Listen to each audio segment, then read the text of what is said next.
नमस्ते दोस्तों, welcome to Monday brief, आपका वीकली रेगुलेटरी और पॉलिसी अपडेट। नमस्ते। हाँ, इस हफ्ते भी रेगुलेटरी दुनिया में काफी कुछ हुआ है। बिल्कुल। तो आज के इस विश्लेषण में हम financial markets, MCA updates, consumer affairs और कुछ अहम अदालती फैसलों पर बात करेंगे। और साथ ही ये भी समझेंगे कि इन सब का प्रैक्टिकल इम्पैक्ट क्या हो सकता है, बिजनेस पर, इन्वेस्टमेंट्स पर और हमारी रोजमर्रा की जिंदगी पर भी। जी, तो शुरू करें। हाँ, चलिए। सबसे पहले फाइनेंशियल मार्केट्स और सिक्योरिटीज लॉज। सेबी की तरफ से 5 सितंबर को एक चेतावनी आई है। हाँ, ये प्रेस रिलीज पीआर नंबर 62025 काफी जरूरी है। सेबी इन्वेस्टर्स को आगाह कर रहा है कि कुछ लोग सेबी अधिकारी बनकर धोखाधड़ी कर रहे हैं। अच्छा, ये किस तरह से हो रहा है? मतलब क्या तरीका अपना रहे हैं फ्रॉडस्टर्स? देखिए, वो सेबी का नकली लेटर हेड, लोगो, यहाँ तक कि मुहर भी इस्तेमाल कर रहे हैं।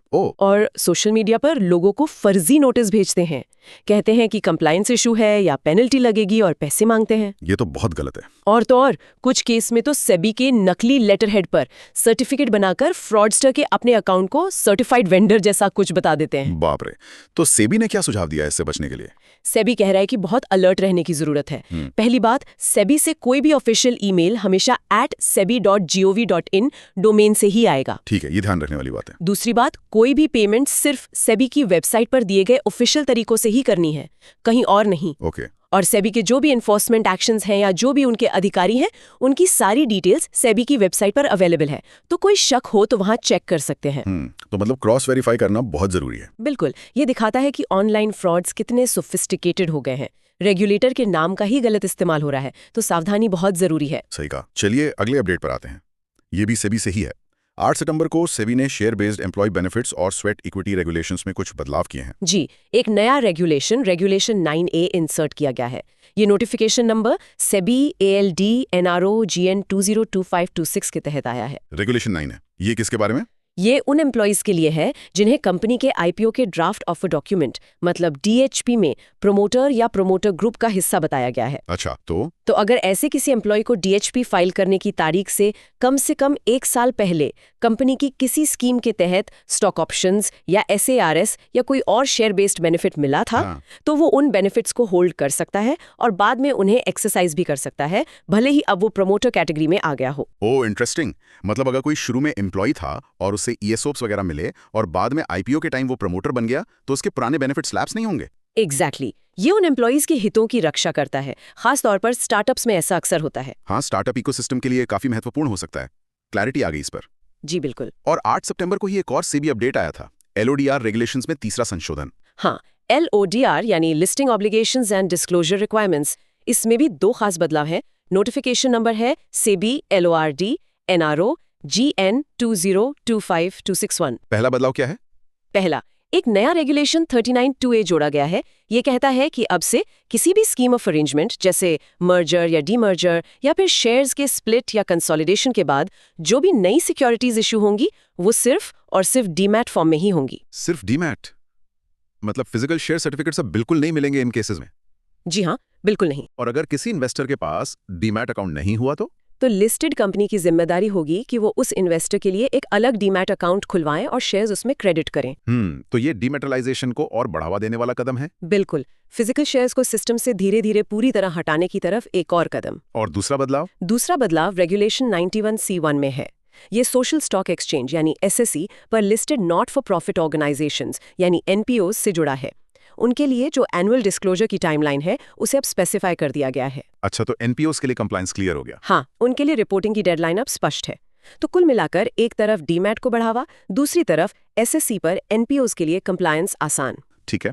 फाइनेंशियल मार्केट्स में एक और बड़ी खबर है, श्री श्रीनिवास इंजेती NSE के नए चेयरपर्सन नियुक्त हुए हैं। जी, 9 सितंबर को ये घोषणा हुई। सेबी ने उनकी नियुक्ति को मंजूरी दे दी है। वो पब्लिक इंटरेस्ट डायरेक्टर तो थे ही NSE बोर्ड पर। उनका बैकग्राउंड काफी स्ट्रांग है, जैसा हमने पढ़ा। Retired IAS officer. हाँ, 1983 बैच के IAS ऑफिसर हैं। वो कॉर्पोरेट अफेयर्स मिनिस्ट्री में यूनियन सेक्रेटरी भी रह चुके हैं 2017 से 2020 तक। उस दौरान उन्होंने काफी रिफॉर्म्स लीड किए थे शायद? जी हाँ, इंसॉल्वेंसी लॉ, कंपनी लॉ में जो बड़े सुधार हुए, NFRA की स्थापना, इन सब में उनका बड़ा रोल था। और IFSCA के भी पहले चेयरपर्सन थे वो। बिल्कुल, international financial services centres authority के फाउंडिंग चेयरपर्सन थे 2020 से 2023 तक। स्पोर्ट्स मिनिस्ट्री में भी, खेलो इंडिया में उनका योगदान रहा है। सेबी और LIC के बोर्ड में भी रह चुके हैं। वाह, काफी डाइवर्स एक्सपीरियंस है। तो NSE के लिए इस अपॉइंटमेंट का क्या मतलब है? देखिए, NSE को एक बहुत ही अनुभवी और सम्मानित लीडर मिला है। Regulation, governance, finance, policy making, हर फील्ड का उन्हें गहरा अनुभव है। तो उम्मीद है कि एनएसई की फंक्शनिंग और गवर्नेंस और मजबूत होगी। हाँ, उम्मीद यही है। उनका फोकस कॉर्पोरेट गवर्नेंस और रेगुलेटरी फ्रेमवर्क पर रहा है, तो एनएसई को उनके अनुभव का काफी फायदा मिलना चाहिए। चलिए अब रुख करते हैं मिनिस्ट्री ऑफ कॉर्पोरेट अफेयर्स यानी एमसीए के अपडेट्स की तरफ। यहाँ पहली खबर छोटे निवेशकों के लिए अच्छी है। आईएपीएफए ने कुछ प्रस्ताव रखा है। हाँ, investor education and protection fund authority, ये वो अथॉरिटी है जो अनक्लेम्ड डिविडेंड, शेयर्स वगैरह मैनेज करती है। 6 सितंबर को खबर आई कि उनकी एक कमेटी ने सुझाव दिया है कि जो छोटे अमाउंट के क्लेम हैं, उनके लिए डॉक्यूमेंटेशन प्रोसेस को सिंपल बनाया जाए। छोटे अमाउंट मतलब? क्या लिमिट सजेस्ट की हैं? कमेटी ने कहा है कि फिजिकल सिक्योरिटीज के क्लेम के लिए 5 लाख रुपए तक, डीमेट सिक्योरिटीज के लिए 15.5 लाख रुपए तक और सिर्फ डिविडेंड क्लेम के लिए 10,000 रुपए तक की सीमा तय की जा सकती है, जिनके लिए प्रोसेस आसान हो। ये तो काफी अच्छा सुझाव है।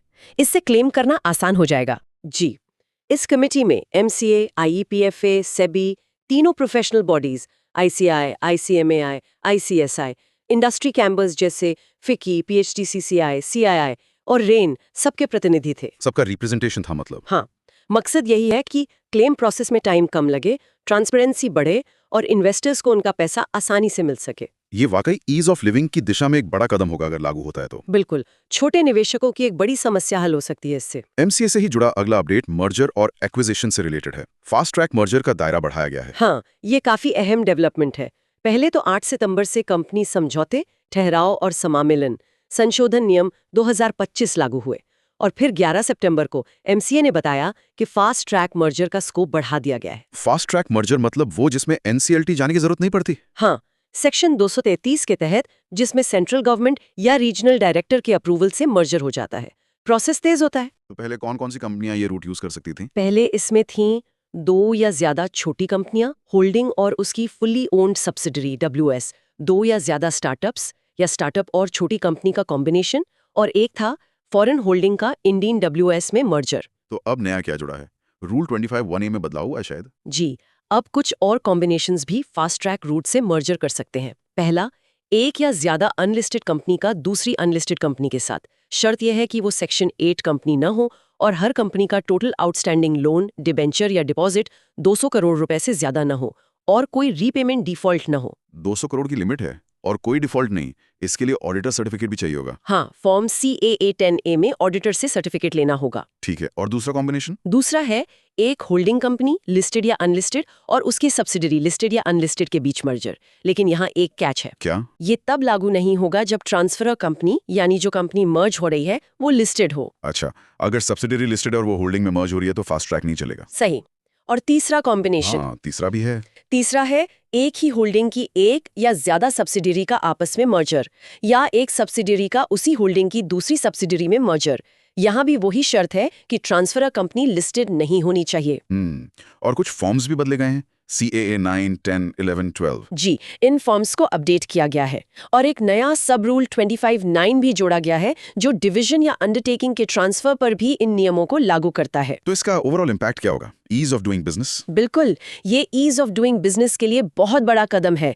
कॉर्पोरेट रीस्ट्रक्चरिंग, खासकर अनलिस्टेड कंपनियों और होल्डिंग सब्सिडरी स्ट्रक्चर्स के लिए अब काफी तेज और सिंपल हो जाएगी। बजट 25-26 की घोषणा का ये एक तरह से इम्प्लीमेंटेशन है। ये तो इंडस्ट्री के लिए अच्छी खबर है। अब बात करते हैं कंज्यूमर अफेयर्स डिपार्टमेंट की। GST रेट बदलने पर MRP को लेकर एक क्लैरिफिकेशन आया है। हाँ, 9 सितंबर का ये अपडेट है। अक्सर जब GST रेट बदलते हैं तो जो माल पहले से पैक होकर दुकानों में पड़ा है, उसकी MRP का क्या करें, ये सवाल उठता है। हाँ, ये प्रॉब्लम आती है। तो सरकार ने legal metrology packaged commodities rules 2011 के रूल 33 का इस्तेमाल करते हुए मैन्युफैक्चरर्स, पैकर्स और इंपोर्टर्स को परमिशन दी है। क्या परमिशन? कि वो GST रेट चेंज होने की वजह से अपने अनसोल्ड प्री पैकेज्ड स्टॉक पर रिवाइज्ड MRP डिक्लेयर कर सकते हैं। अच्छा, मतलब नया स्टिकर लगा सकते हैं? हाँ, स्टिकर लगा सकते हैं, स्टैम्प कर सकते हैं या ऑनलाइन प्रिंटिंग से बता सकते हैं।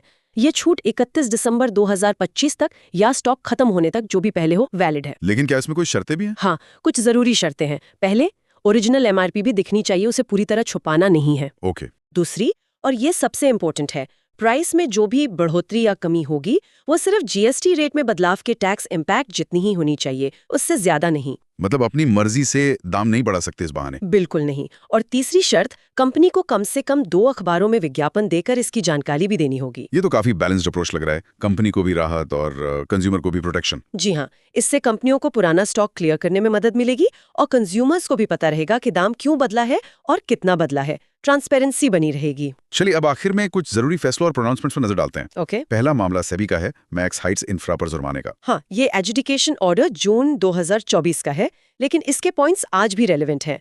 मैक्स हाइट्स इंफ्रा ने एक श्री अशोक आहूजा को इंडिपेंडेंट डायरेक्टर आईडी अपॉइंट किया था। कब से कब तक? सितंबर 2015 से मई 2022 तक। वो ऑडिट कमेटी के चेयरमैन भी थे मई 2017 से। तो सेबी को क्या दिक्कत थी इस अपॉइंटमेंट से? सेबी का कहना था कि मिस्टर आहूजा अपॉइंटमेंट से ठीक पहले के 3 सालों में कंपनी के एम्प्लॉई थे और उनका कंपनी के प्रमोटर ग्रुप PLHFL के साथ पेक्यूनियरी रिलेशनशिप यानी आर्थिक संबंध भी था। तो इसका मतलब वो सेबी LODR रेगुलेशन 16(1)(b और पुराने लिस्टिंग एग्रीमेंट के क्लॉज 49 के तहत इंडिपेंडेंट डायरेक्टर बनने के लिए एलिजिबल ही नहीं थे। ओह, तो उनके अपॉइंटमेंट ही गलत थी। सेबी के मुताबिक हाँ, और क्योंकि वो क्वालिफाइड आईडी नहीं थे तो ऑडिट कमेटी जिसका चेयरपर्सन आईडी होना चाहिए और नॉमिनेशन एंड रेम्यूनरेशन कमेटी जिसमें 2/3 मेंबर आईडी होने चाहिए, इनकी कॉम्पोजिशन भी रेगुलेशन के हिसाब से गलत हो गई। और सेबी ने ये भी कहा कि कंपनी ने गलत जानकारी दी। हाँ, कि कंपनी ने स्टॉक एक्सचेंज और इन्वेस्टर्स को इस बारे में सही जानकारी नहीं दी। कंपनी ने क्या डिफेंस दिया? कंपनी का कहना था कि आहूजा का कंपनी से कोई आर्थिक संबंध नहीं था और प्रमोटर ग्रुप के साथ वो परमानेंट एम्प्लॉय नहीं थे, एडहॉक बेसिस पर जुड़े थे। लेकिन सेबी ने ये माना नहीं। एडजुडिकेटिंग ऑफिसर ने कहा कि आईडी कॉर्पोरेट गवर्नेंस के लिए बहुत जरूरी है, उनकी इंडिपेंडेंस सबसे ऊपर है। कंपनी स्टैंडर्ड्स फॉलो करने में फेल हुई और 9 लाख रुपए का जुर्माना लगा दिया। 9 लाख का जुर्माना? तो ये केस क्या दिखाता है? ये कॉर्पोरेट गवर्नेंस की इंपॉर्टेंस को हाईलाइट करता है, खास तौर पर इंडिपेंडेंट डायरेक्टर्स की इंडिपेंडेंस कितनी क्रिटिकल है। रेगुलेशंस का पालन न करने के गंभीर परिणाम हो सकते हैं। कंपनियों को आईडी अपॉइंट करते समय बहुत ड्यू डिलिजेंस करनी चाहिए। और आज का आखिरी अपडेट दिल्ली हाईकोर्ट के एक फैसले से जुड़ा है। नीतापुरी बनाम यूनियन ऑफ इंडिया। जी, ये 28 अगस्त 2025 का जजमेंट है और ये SFIO यानी सीरियस फ्रॉड इन्वेस्टिगेशन ऑफिस की जांच से संबंधित है। मामला मोसर्स बेयर इंडिया लिमिटेड MBIL की पूर्व डायरेक्टर नीतापुरी का था। MBIL तो इंसॉल्वेंसी में चली गई थी ना? हाँ, 2017 में।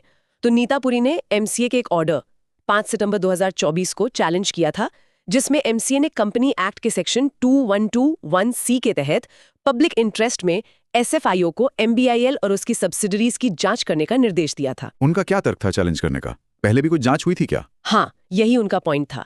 MBIL का फोरेंसिक ऑडिट हो चुका था। बैंक ऑफ बड़ौदा ने डायरेक्टर्स को विलफुल डिफॉल्टर घोषित किया था, जिसे कोर्ट ने भी सही माना था। तो उनका कहना था कि जब इतनी फाइंडिंग्स पहले से हैं, तो फिर SFIO जांच का आदेश क्यों? तो दिल्ली हाईकोर्ट ने क्या कहा? हाईकोर्ट ने SFIO जांच के उस आदेश को ही रद्द कर दिया, क्वैश कर दिया। रद्द कर दिया? क्यों? कोर्ट की रीजनिंग क्या थी? कोर्ट ने बहुत स्ट्रांग ऑब्जर्वेशन दी। कहा कि सेक्शन 2121C के तहत SFIO जांच का आदेश देना कोई रूटीन एडमिनिस्ट्रेटिव एक्शन नहीं है। ये एक एक्सट्रीमली सीरियस स्टैट्यूटरी एक्शन है, जिसके बहुत गंभीर परिणाम होते हैं। हाँ, SFIO जांच का मतलब ही अलग होता है। बिल्कुल। तो कोर्ट ने कहा कि ऐसा आदेश जारी करने से पहले ड्यू एप्लीकेशन ऑफ माइंड होना चाहिए और सभी रेलेवेंट सर्कमस्टेंसेस यानी प्रासंगिक परिस्थितियों पर ठीक से विचार करना जरूरी है। मतलब सिर्फ शक के आधार पर नहीं कर सकते? नहीं, कोर्ट ने कहा कि सिर्फ बॉयलर प्लेट भाषा यूज करके या किसी थर्ड पार्टी डॉक्यूमेंट के आधार पर बिना खुद सारे रेलेवेंट फैक्ट्स को देखे आदेश जारी करना सही नहीं है। ये प्रोसीजरल प्रॉपर्टी के खिलाफ है। कोर्ट को लगा कि इस केस में आदेश लापरवाही से यानी कैजुअल मैनर जारी किया गया था। ये तो SFIO जैसी एजेंसियों की पावर पर एक चेक की तरह है। हाँ, ये एक महत्वपूर्ण फैसला है जो जांच एजेंसियों की शक्तियों पर संतुलन बनाता है। ये तय करता है कि इतनी गंभीर जांच शुरू करने के लिए एक मजबूत आधार और उचित प्रक्रिया का पालन होना ही चाहिए। कंपनी और डायरेक्टर्स के लिए भी ये एक तरह की राहत है कि बिना ठोस वजह के उन्हें ऐसी जांच का सामना नहीं करना पड़ेगा। बिल्कुल, ड्यू प्रोसेस बहुत जरूरी है। तो ये थे इस हफ्ते के कुछ अहम रेगुलेटरी और कॉर्पोरेट अपडेट्स। जी हाँ, काफी सारे महत्वपूर्ण डेवलपमेंट्स कवर किए हमने। ये था आपका मंडे ब्रीफ। सुनने के लिए बहुत बहुत धन्यवाद। उम्मीद है ये चर्चा आपके लिए फायदेमंद रही होगी। अपडेटेड रहना बहुत जरूरी है। बिल्कुल, अगले सोमवार को फिर मिलेंगे कुछ और नई जानकारी के साथ। तब तक stay informed and stay ahead. और अगर आपको ये विश्लेषण पसंद आया हो तो इसे शेयर और सब्सक्राइब करना ना भूलें। नमस्ते। नमस्ते।